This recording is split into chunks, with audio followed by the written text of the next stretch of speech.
চাওক ৰাজদীপ, গুৰুত্বপূৰ্ণ কথাটো আৰু আপুনি উল্লেখো কৰিছে যে ভোটাৰ তালিকাত এতিয়া বিসংগতি পোৱা গৈছে। বিশেষ যি ৰিভিজন কৰা হৈছিল সমগ্ৰ অসমতে, সেই ৰিভিজনত এতিয়া পোহৰলৈ আহিছে গুৱাহাটীৰ দীঘলী পুখুৰীৰ দুটাকৈ হাউচ নাম্বাৰ 44 আৰু হাউচ নাম্বাৰ 15।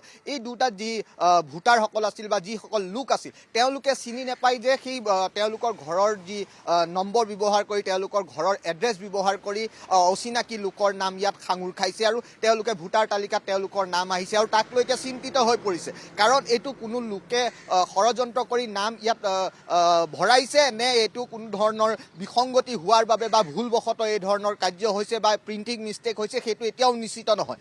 যিসকল লোকৰ ঘৰৰ এড্ৰেছত ভোটাৰ তালিকাত নাম উঠিছে, তেওঁলোকে এই ক্ষেত্ৰত BLO, স্থানীয় যি BLO আছে, BLOৰ লগত যোগাযোগ কৰিছে, কিন্তু BLOৰ ওচৰৰ পৰাও তেওঁলোকে সুদুত্তৰ পাবলৈ বৰ্তমান সময়লৈকে সক্ষম হোৱা নাই যে এই গোটেই বিসংগতিটো আচলতে কেনেধৰণে হ'ল।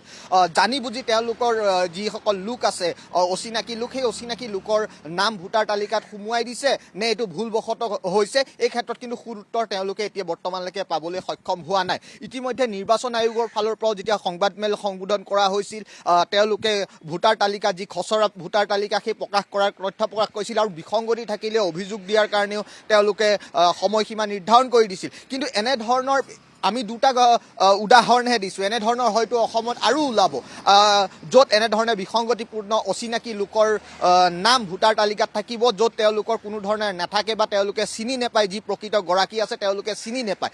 আৰু এই গোটেই ঘটনাটোত এতিয়া গোটেই প্ৰশ্নটো উত্থাপন হৈছে যে গোটেই ঘটনাটোত কেনেধৰণে সংগঠিত হৈছে। যদি প্ৰকৃততে অকল এই 5জন বা 7জন বা 10জন লোকৰ যি নাম ইয়াত বেলেগৰ এড্ৰেছত ভোটাৰ তালিকাত উঠিছে, তেনেধৰণে যদি সমগ্ৰ অসমত এনেধৰণে হয়, তেন্তে বহু ভোটাৰ, যিসকল অচিনাকি লোক, অসমৰ ভোটাৰ নহয়, তেওঁলোকে ইয়াত ভোট দিবলৈ আহিব আৰু ভোট দিয়াৰ কাৰণে এই ক্ষেত্ৰত বিৰোধীয়ে যেনেধৰণে কৈছে যে ভোট চুৰি, গাদী চুৰি, এনেধৰণৰ ঘটনাও সংঘটিত হ'ব পাৰে। আৰু এই ক্ষেত্ৰত আমি চৰকাৰ বা নিৰ্বাচন আয়োগক আমি আহ্বান জনাম যে এই ক্ষেত্ৰত যিসমূহ বিসংগতি আছে, সেই বিসংগতিসমূহ দূৰ কৰিব লাগে। আৰু এই ক্ষেত্ৰত আমি অসমৰ ৰাইজকো আহ্বান জনাম যে এনেধৰণৰ বিসংগতি যদি আছে, আপোনালোকে নিজৰ ভোটাৰ তালিকা পৰীক্ষা কৰক। আপোনাৰ ঘৰৰ এড্ৰেছত বা আপোনাৰ ঘৰৰ নম্বৰত কোনো অচিনাকি লোকৰ নাম সাঙুৰ খাইছে নেকি, ভোটাৰ তালিকাত উঠিছে নেকি, এই ক্ষেত্ৰত আপোনালোকে চাওক। আৰু এনেধৰণৰ আমি দুটাহে উদাহৰণ দিছোঁ, এনেধৰণৰ আৰু উদাহৰণ অসমত আছে আৰু এনেধৰণৰ বহু লোক, এনেধৰণে অচিনাকি লোকৰ নাম ভোটাৰ তালিকাত